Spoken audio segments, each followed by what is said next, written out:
To minimize chemically induced or chemically related illness and injury, OSHA has issued a standard for hazardous communication called in government jargon, Haz Com. This program is designed to ensure that all chemicals produced, imported, or used in United States workplaces are properly evaluated and understood, and that all information regarding any hazards to health or safety be clearly transmitted to all affected employees. Safety mishaps can easily be avoided. Simply ensure all workers are informed of all hazards to health and safety and that they always follow proper protective measures. That's why the Haz Com standard requires employers to develop and maintain a written hazardous communication or Haz Com program, including provision for container labeling, material safety data sheets, and a training program for all employees. This plan must contain a list of all hazardous chemicals in each work area and describe how workers are made aware of all hazards. That means routine hazards and the not-so-routine hazards. If there are multiple employers on a job site, like on a construction project, then the rule requires all employers make available all relevant information regarding all hazards and protective measures and precautions.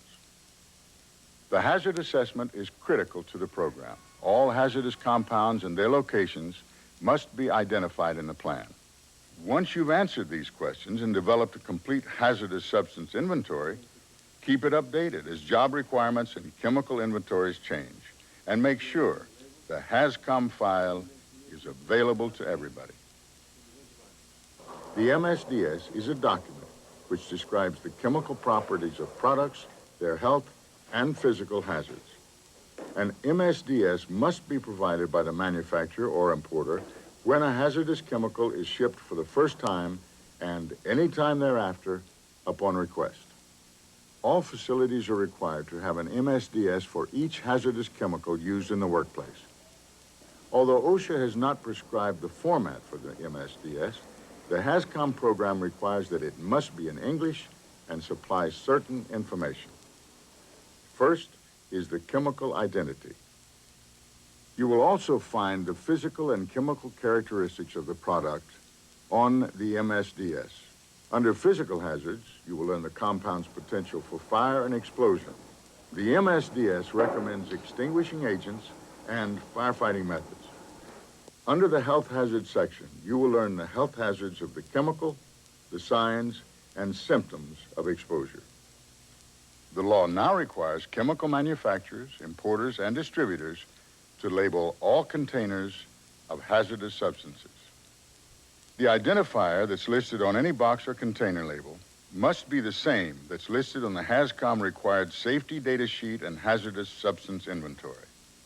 That identification can be the chemical name of a product, the CAS number, the federal stock number, or code number. Labels often need to be supplemented. If hazardous materials in bulk containers are repackaged or redistributed into smaller containers for use by more than one employee, each of these new containers must be labeled accurately. Pipes and piping systems in the workplace do not have to be labeled, but supervisors are required to ensure that all employees know about the pipe contents and hazard potential. Insecticides, fungicides, and herbicides that are regulated by other federal agencies do not need to have additional Haz Com labels. Haz Com, evaluation and communication can go a long way in preventing illness or injury. When in the slightest doubt, put a label on it and make sure those labels are read and understood by all employees. And make sure warnings and precautions are followed when the products are in use.